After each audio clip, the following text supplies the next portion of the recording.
अस्सलाम वालेकुम दोस्तों, उम्मीद है आप सभी बखैर होंगे। तो आज आपका एसओटेट पेपर 1 का क्वेश्चन पेपर है जिसको हम लोग डिस्कस करेंगे विद आंसर। बहुत दिनों से कमेंट आ रहा है कि आप उर्दू के लिए भी क्लासेस करें, तो जितना पॉसिबल हो सकेगा हम लोग कोशिश करेंगे। ठीक है, तो पहला क्वेश्चन आपका है, देखिए क्या दिया था। दर्ज झेल अशार को गौर से पढ़िए और नीचे दिए गए सवालात के सही जवाब दीजिए। देखिए आपको 31 से लेकर 35 तक के जो क्वेश्चन हैं वो ये पोम से है। देखिए यहाँ पर इसको पढ़ेंगे ठीक से। जग से भला संसार से प्यारा, दिल की ठंडक आँख का तारा, सबसे अनोखा सबसे न्यारा, दुनिया के जीने का सहारा, प्यारा भारत देश हमारा। आप जब जो भी नज्म दे या फिर आपको नसर दे, उसको पढ़ने से आपको सही तरह से समझना है पहले, ठीक है, उसके बाद क्वेश्चन अपने आप आएंगे। प्यारा भारत देश हमारा, कितनी पुरकैफ इसकी अदाएं, कितनी दिलकश इसकी फिजाएं, मुश्क से बढ़कर इसकी हवाएं, मुश्क मीन कस्तूरी, ठीक है, खुल्द से बढ़कर इसका नज़ारा, खुल्द मीन जन्नत, खुल्द से बढ़कर इसका नज़ारा, प्यारा भारत देश हमारा। देखिए इससे रिलेटेड आपके लिए क्वेश्चंस भी थे। झेल में से कौन सा लफ्ज इस्म नकरा है? आप खुद को टेस्ट भी कर सकते हो। तो इसमें से इस्म नकरा कौन सा है? तो यहीं पर हम लोग क्लियर होके चलेंगे। इस्म नकरा किसको कहते हैं? जो कि कॉमन नाउन हो, ठीक है, कॉमन नाउन हो। देखिए इस्म का मतलब क्या होता है? नाउन होता है, कोई भी नाम, कोई भी जगह का नाम हो, चीज का नाम हो, किसी शख्स का नाम हो, उसे हम इस्म कहते हैं। और नकरा वो होता है जो सबके लिए कॉमन हो, साधारण हो, ठीक है, तो इस्म नकरा वो होता है। तो भारत जो है ये इस्म नकरा नहीं है, ठीक है। भारत क्या है? एक प्रॉपर नाउन है, तो हम यहाँ पर इसको इस्म नकरा नहीं कर सकते। तारा, दहली, असलम, देखिए दहली हो, भारत हो या असलम हो, ये इस्म मारफा है, खास जगह का नाम है। यहाँ पर ये खास जगह का नाम है, ठीक है, खास शख्स का नाम है असलम। वैसे ही किसी खास चीज का नाम हो सकता है जो कि प्रॉपरली दिया हो, बाय नेम दिया हो, उसको आप इस्म नकरा नहीं कर सकते, वो इस्म मारफा होता है। तो इस्म नकरा कौन है? तारा, क्योंकि यहाँ किसी तारे का नाम नहीं दिया है, ठीक है। तो यहाँ पर आंसर हो जाएगा ऑप्शन बी, ठीक है। ऐसे करके जो भी क्वेश्चन हमसे बन सकते हैं हम ऐसे डिस्कस कर लेंगे, ठीक है। ऑप्शन बी हो जाएगा सही। 32 नंबर देखिए, शायर ने भारत के नज़ारे को किससे बेहतर करार दिया है? ठीक है, कौहसार, आबसार, खुल्द, फिजा। यहीं पे हमने देखा था खुल्द से, यहीं पे लिखा हुआ था, ठीक है, खुल्द, हाँ, खुल्द से बढ़कर इसका नज़ारा, तो खुल्द होगा बिल्कुल सही, ठीक है, खुल्द ऑप्शन सी हो जाएगा सही। नेक्स्ट जाएंगे, शायर ने किसे दुनिया के जीने का सहारा कहा है? ऑब्वियसली भारत के बारे में पूरा है, तो भारत को कहा है, हवा को नहीं, फिजा को, संसार को नहीं, भारत को कहा है। ऑप्शन डी हो गया सही, बिल्कुल बहुत ही इजी था।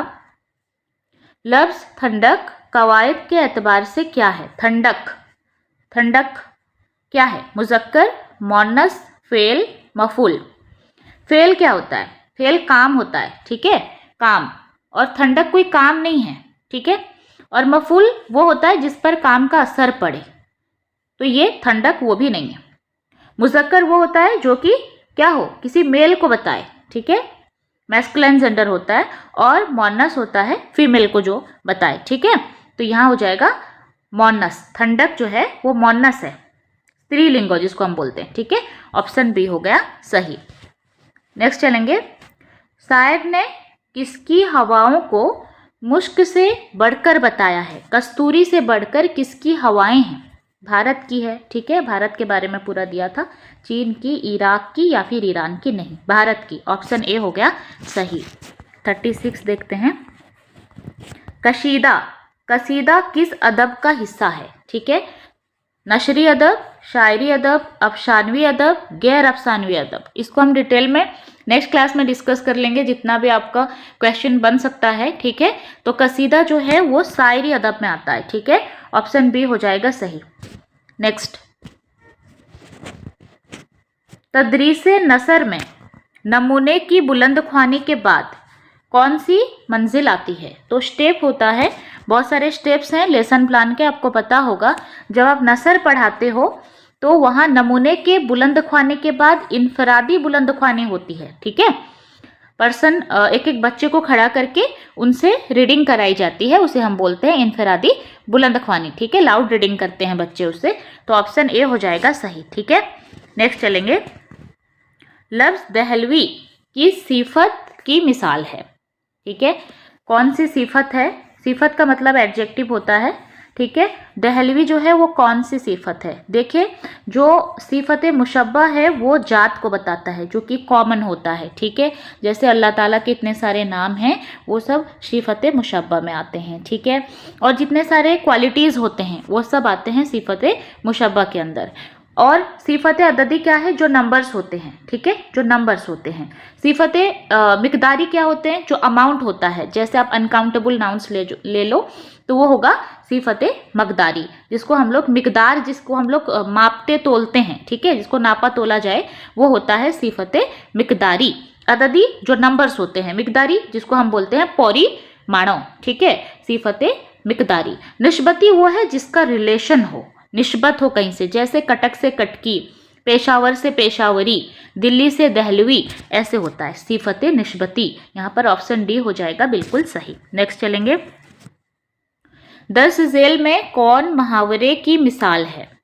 कौन सा मुहावरा है? ठीक है, गम खाना, गम करना, गम खाना, गम गुशार, ठीक है। ये सब अलग अलग मीनिंग देते हैं, लेकिन गम खाना ये एक मुहावरा है, ठीक है, ये एक मुहावरा, ये अलग ही मीनिंग देगा अपने आप में। ऑप्शन ए है सही।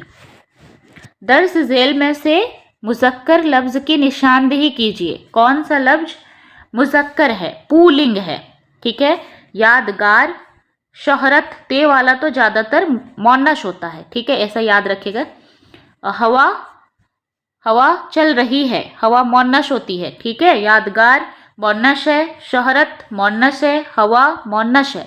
लेकिन मोती को लेकर अगर हम लोग सेंटेंस बनाएंगे तो ये मोती टूट गया तो मुज़क्कर होता है। ऑप्शन बी होगा सही। नेक्स्ट चलेंगे।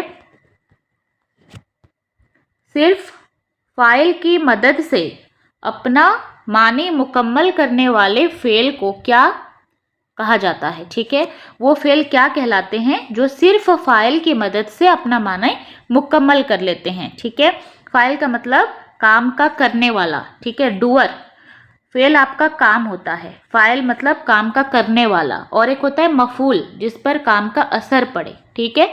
जैसे आप एक एग्जांपल ले लो, कत्ल एक काम है और जो कत्ल करता है वो फाइल है, जैसे कि हो गया कातिल, ठीक है। और मकतूल वो होता है जिस पर काम का असर पड़े, जैसे कि हो गया मकतूल, जिसका कत्ल हुआ हो, ठीक है, समझ आ रही है। तो यहाँ पर बोल रहा है कि सिर्फ फाइल से ही ये अपना पूरा माने मुकम्मल कर लेता है, वो है फेले लाजिम, ठीक है, याद रखिएगा। ऑप्शन ए हो जाएगा सही। ज़बान सीखने का अमल कितनी महारतों पर मबनी होता है? तो अगर हम लोग देखें 4 महारतें होते हैं, ठीक है, 4 महारतें, बहुत ही कॉमन सा क्वेश्चन है, ठीक है। सुनना, बोलना, पढ़ना और लिखना। ज़बान सीखने के अमल में सबसे पहली महारत किसे तस्लीम किया जाता है? सबसे पहले तो सुनना। आप अगर सुने होगे ठीक से तो बोल पाओगे, उसके बाद आप पढ़ोगे फिर लिखोगे, ठीक है। तो पहले तो सुनना आता है। झेल में से कौन सा लफ्ज़ इस मुकब्बर की मिसाल है? मुकब्बर क्या होता है? किसी चीज़ को बड़ा करके जाहिर करना। इसका अपोजिट है मुशग्गर। मुशग्गर होता है किसी चीज़ को छोटा करके जाहिर करना। जैसे बाला से बाली, अगर बाला दिया होता तो आप मुकब्बर करते, यहाँ बाली दिया है ना, तो ये मुकब्बर नहीं है, ये मुशग्गर है, ठीक है। घड़ी मुशग्गर है, छोटा चीज़, ठीक है। थैला होता तो मुकब्बर होता, यहाँ थैली दिया हुआ है तो ये मुशग्गर है। तो हमें मुकब्बर बताना था, जो शहसवार ये अपने आप में बड़ा है तो मुकब्बर होगा। ऑप्शन डी होगा बिल्कुल सही, ऑप्शन डी। नेक्स्ट चलते हैं। दर्स झेल में मुहावरे की निशानदेही कीजिए। कौन सा मुहावरा है? ठीक है, शर्मिंदा होना, बदनाम करना, सब्ज बाग दिखाना, खुशी मनाना। देखिए आप, ये जो बदनाम करना, ये तो आप समझ रहे हो, किसी को बदनाम करना, ये डायरेक्टली सेंस दे रहा है। शर्मिंदा होना भी डायरेक्टली आप समझ रहे हो, शर्मिंदा। खुशी मनाना, जिसके जैसे मीनिंग होते हैं बिल्कुल वैसे ही जो इस्तेमाल हो जाए वो मुहावरा नहीं होता है, ठीक है। मुहावरा कुछ और ही है। जैसे सब्ज बाग दिखाना, अगर आप इसका लिटरल मीनिंग निकालोगे तो कोई सब्ज ग्रीन कलर का बागीचा नहीं है ये, ठीक है। ये मुहावरा है जिसका मतलब कुछ और है, जैसे धोखा देना, ठीक है। धोखा देना होता है सब्ज बाग दिखाना, ऐसे आप बोल सकते हो। ऑप्शन ए हो जाएगा सही, ठीक है। 46 को चलते हैं। 46, हाँ। इमला नवेशी जुबान की किन दो महारतों से सरोकार रखता है? देखिए, इमला नवेशी जिसको हम डिक्टेशन कहते हैं। डिक्टेशन कैसे होगा? कोई आपको बोलता है, आप उसको सुनते हो और सुनकर लिखते हो, ठीक है। तो यहाँ आप सुनते हो, लिसनिंग और राइटिंग इसमें हो रही है, ठीक है। आपको इंग्लिश में भी इससे रिलेटेड क्वेश्चन पूछा जाता है कि डिक्टेशन में आपके कौन से दो स्किल्स इन्वॉल्व रहते हैं, तो वहाँ आप कर सकते हो लिसनिंग एंड राइटिंग। आप सुन के लिखते हो ना, तो सुनना और लिखना इमला नवेशी में। ये बहुत बार क्वेश्चन पूछा है, बार बार पूछा जा रहा है, उर्दू में हो या इंग्लिश में, इसको आप अच्छे से याद रखना है, ठीक है। सुनने के साथ लिखना। नेक्स्ट चलते हैं। दर्ज झेल में से सम्मी और बशरी इमदादी सामान्य तालीम की निशानदेही कीजिए। यहाँ बोला है इमदादी सामान्य तालीम, जिसको हम बोलते हैं टीचिंग लर्निंग मटेरियल्स, ठीक है। और ये क्या बोला है? शम्मी व बसरी, जिसको आप सुन भी सकते हो और देख भी सकते हो। शम्मी जिसको सुना जा सके, बसरी जिसको देखा जा सके। वो कौन सा चीज़ है जिसको आप सुन भी सकते हो और देख भी सकते हो, और वो टीचिंग लर्निंग मटेरियल के हिसाब से हम उसको इस्तेमाल भी करते हैं। रेडियो, देखिए रेडियो को आप सिर्फ सुन सकते हो, इसलिए ये शम्मी हो जाएगा, ठीक है। तस्वीर की जमा है, जिसको आप देख सकते हो, ठीक है, ये बसरी में आएगा, ठीक है। और इनमें से सभी आप तभी कर सकते हो जब ये बिल्कुल सभी करेक्ट हों। तो क्योंकि ये करेक्ट नहीं है और ये भी नहीं है, तो आप इसको भी करेक्ट नहीं मान सकते। हम वैसे ऑप्शन को चूज करेंगे जो शम्मी भी हो और बशरी भी, ठीक है। तो वो हो जाएगा टेलीविजन, जिसको आप सुन भी सकते हो और देख भी सकते हो। ऑप्शन सी हो गया करेक्ट। लफ्ज नकली की जिद क्या है? जिद क्या होता है? अपोजिट, ठीक है। अजमाली, बदी, मशनवी, असली। तो नकली का अपोजिट क्या होगा? असली होगा। Option D. नेक्स्ट, दर्ज झेल में से कौन सा लफ्ज कुन्नियत की मिसाल है? ठीक है, वो नाम जो माँ बाप या बेटा बेटी के नाम से मशहूर हो जाए उसको हम कुन्नियत कहते हैं, ठीक है। अलमगीर कुन्नियत नहीं है, क्योंकि देखिए इसमें कुछ इब्न या बिन्त या अबू ऐसे कुछ नहीं लिखा है या उम्मे नहीं लगा है, ठीक है। तोता हिंद नहीं, ये नहीं है। गालिब नहीं है, ठीक है। तखल्लुस होता है ये। तो कुन्नियत क्या होगा? जो देखिए यहाँ पर अबू लगा हुआ है, अबू, उम्मे, बिन्त, इब्न ऐसा लगा हो तो उसको हम कुन्नियत बोलते हैं। जैसे कि अबू हनीफा में अबू लगा हुआ है, तो यह है कुन्नियत, वो नाम जो माँ बाप या बेटा बेटी के नाम से पड़ जाए। तो ऑप्शन सी बिल्कुल सही। नेक्स्ट, तलबा के लिए इब्तदाई सतह पर अपनी मालूमात के इजहार का सबसे मौसर, सबसे असरदार, सबसे इफ़ेक्टिव ज़रिया किसे तशव्वुर किया जाता है?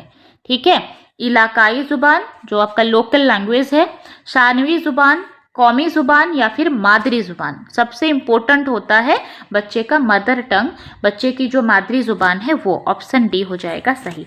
51 को चलते हैं। तदरीस नज़म, जब आप नज़म पढ़ा रहे होते हैं, इनफरादी बुलंद ख्वानी के बाद आप कौन सा स्टेप में जाते हैं, क्या करते हैं? इनफरादी बुलंद ख्वानी के बाद आप तफहीम शेयर करते हैं, ठीक है। ऑप्शन ए होगा सही। नमूने की बुलंद ख्वानी नहीं, पहले नमूने की बुलंद ख्वानी होती है, उसके बाद इनफरादी होती है ना, तो ये बाद में नहीं आ सकता है, ठीक है। इनफरादी बुलंद ख्वानी के बाद आपका तफहीम शेयर होता है। ऑप्शन, एक बार हम इसको डिस्कस भी कर लेंगे, ठीक है, सीक्वेंस वाइज कर लेंगे, नेक्स्ट सेशन में करेंगे, ठीक है। मंदरजा झेल इबारत को गौर से पढ़िए और इसके नीचे दिए गए सवालात के जवाब दीजिए, ठीक है। 52 से लेकर 56 तक दिया है, एक पैराग्राफ है, इसको हमें अच्छे से पढ़ना है। देखिए, सैयद मेहदी अली, तो यहाँ एक नाम दिया हुआ है जिसको याद रखना है। सैयद मेहदी अली नाम था। मोहसिनुल मुल्क खिताब था, तो इनका खिताब भी दिया हुआ है जो है मोहसिनुल मुल्क। पाया तो लोग नाम भूल गए, मोहसिनुल मुल्क कहने लगे, तो उनके खिताब से वो मशहूर हो गए, सैयद मेहदी अली। ठीक है। ओटावा में, ओटावा याद रखें, ये सब कुछ कुछ चीज़ है ना जिसका हिंट शुरू से ऐसे ध्यान में रख के जाएं तो वो हेल्प होता है फिर। ओटावा में 1917 में पैदा हुए, तो इनका पैदाइश में भी पूछ सकता है, याद रखिए 1917 ओटावा। तो आपके पास ऐसे पेन होगा ना, ऐसे मार्क करते करते जाइएगा नेक्स्ट तक। तो अरबी और फारसी के तालीम हासिल करके, तो 2 लैंग्वेजेस का जिक्र हुआ यहाँ, अरबी और फारसी। तालीम हासिल करके 10 रुपये महीना, याद रखिएगा कितने रुपए थे, 10 रुपये महीना पर कलेक्ट्री में मुलाजिम हुए, वहां पर उन्होंने नौकरी की। फिर क्या हुआ, मेहनत और दयानत से काम करने के सिले में तरक्की पाते रहे, यहाँ तक के तहसीलदार हो गए। फिर वो तहसीलदार भी हुए थे, ये भी याद रखना है। नेक्स्ट चलेंगे, मुलाजिमत के दौरान कानून से मुतालिक 2 किताबें लिखी हैं, ऐसे याद रखना है। कानून, लॉ से रिलेटेड उन्होंने 2 किताबें भी लिखी हैं, जिन्हें अंग्रेजी हुकाम ने मुफीद करार दिया। ठीक है, अंग्रेजी हुक्मरान ने उसको मुफीद, फायदेमंद भी बताया। उन्हें डेप्यूटी कलेक्टर बना दिया, चलो फिर वो डेप्यूटी कलेक्टर भी बने थे, ये भी याद रखना है। तो कारकर्दगी की शोहरत हैदराबाद तक पहुंची, तो फिर हैदराबाद में भी आखिर तक आके पहुंचे हैं। और उन्हें 1200 रुपये, याद रखना कितना अमाउंट है, 1200 रुपये महीने पर मालियात का क्या हुआ है, इंस्पेक्टर जनरल बना दिया गया है। ठीक है, इसको हमने इतना कुछ देखा था, अब क्वेश्चन करते हैं आता है कि नहीं, फिर नहीं तो पैराग्राफ को फिर से देखेंगे। ठीक है, पहला सवाल, मोहसिनुल मुल्क ने मुलाजिमत के दौरान कानून से मुतालिक कितनी किताबें लिखी थी, तो 2 किताबें लिखी थी कानून से रिलेटेड, हमने पढ़ा था, यहीं पे कहीं पढ़ा था। कानून से रिलेटेड कितनी किताबें थी, तो 2 किताबें उन्होंने लिखी थी। ठीक है, यहाँ है, कानून के मुतालिक 2 किताबें लिखी थी। ठीक है, नेक्स्ट चलते हैं। ऐसे आपको अच्छे से याद हो गया, बार बार देखने से बेहतर आप एक बार अच्छे से पढ़ लो। और इमला नवेशी जुबान के किन 2 महारतों ने, ये हो गया है, पैराग्राफ से एक क्वेश्चन नहीं है। नेक्स्ट होगा 53 को चलते हैं। मोहसिनुल मुल्क को हैदराबाद में कितने रुपए महीने मिले, हमने लास्ट में पढ़ा था हैदराबाद में उनको 1200 रुपये मिले थे। ठीक है, फिर भी देख लेते हैं, आप कंफर्मेशन के लिए देख लेंगे, एक बार जांच जरूर करें, 1200 रुपये मिले थे। ठीक है, नेक्स्ट चलते हैं। मोहसिनुल मुल्क कवायद के एतबार से क्या है, शुरू में ही बता दिया था, खिताब है। ठीक है, शुरू में हमने पढ़ा था, शुरू में कि खिताब बोला था। ठीक है, ए मोहसिनुल मुल्क खिताब। ठीक है, नेक्स्ट चलेंगे। ओटावा कवायद के एतबार से क्या है, क्या है ये, नाम है। अगर नाम है तो वो नकरा नहीं हो सकता, कॉमन नाउन थोड़ी हो सकता है, नाम प्रॉपर नाउन होता है, तो प्रॉपर नाउन को हम इस मार्फा बोलते हैं। ठीक है, इस मार्फा, ऑप्शन बी होगा करेक्ट। मार्फा मीन जो पर्टिकुलर को बोले, और ओटावा एक पर्टिकुलर शहर है, इस वजह से नकरा नहीं हो सकता। और सिर्फ वो हो जो वक्त या जगह को बताए, मुकब्बर किसी चीज को बड़ा करके बताए, तो ये दोनों हो नहीं सकते, तो ऑप्शन बी है सही। मोहसिनुल मुल्क का असल नाम क्या है, मोहसिनुल मुल्क का असल नाम क्या है, सैयद मेहदी अली, हमने शुरू में ही इसको पढ़ा था। ठीक है, नेक्स्ट चलते हैं। बच्चे का पहला मदरसा किसे कहा जाता है, ओब्वियसली माँ की गोद को, हमें सबको पता है ये। ठीक है, ऑप्शन बी होगा सही। ख्यालात की तरसील और माफिल ज़मीर की अदायगी का अहम ज़रिया क्या है। ठीक है, तो लैंग्वेज ही है, ज़बान है, ज़बान से ही तो आप अपने ख्यालात का इजहार करते हो, तरसील करते हो, अपनी माफिल ज़मीर की अदायगी करते हो ज़ुबान की हेल्प से, यानी आपके ज़ुबान यानी लैंग्वेज की हेल्प से। ठीक है, दर्ज ज़ेर अल्फाज में से इश्म मारफा की निशानदही कीजिए। मारफा जो कि आपका प्रॉपर नाउन हो, ठीक है, जो कि नाम से बिल्कुल दिया होगा, प्रॉपर नाउन हो। तो नुखलिस्तान, हिंदुस्तान, कब्रिस्तान, कुफरिस्तान, तो यहाँ पर एक ही नाम है, वो है हिंदुस्तान, आपको दिख रहा है, तो ऑप्शन बी है सही। ठीक है, नेक्स्ट चलेंगे। मंदरसा झेल में से किस में साबका का इस्तेमाल हुआ है। साबका क्या होता है, प्रीफिक्स जो किसी लफ्ज के पहले लगा हो। ठीक है, और अगर लाहिके दे तो वो लास्ट में लगता है। ठीक है, तो साबका दिया हुआ है तो मैं पहले देखना है, पहले कौन सा लगा है। तालीम याफ्ता, इसमें याफ्ता लगा है, देखिए लास्ट में, तो ये लाहिका है, साबका नहीं है। हजमंद, तो यहाँ पर मंद लगा है, तो भी ये लाहिका है, साबका नहीं है। बद इखलाक में बद देखिए पहले लगा है, तो यही हमारा आंसर है। ठीक है, तो ऑप्शन सी हो जाएगा सही। तो यहाँ से कवर खत्म होता है। ये पेपर 1 था। ऐसे ही पेपर 2 भी डिस्कस कर लेंगे, और जो भी इम्पोर्टेंट क्वेश्चंस जो कि बार बार पूछे जा रहे हैं उसको हम लोग बिल्कुल अच्छे से डिस्कस करेंगे नेक्स्ट क्लास में।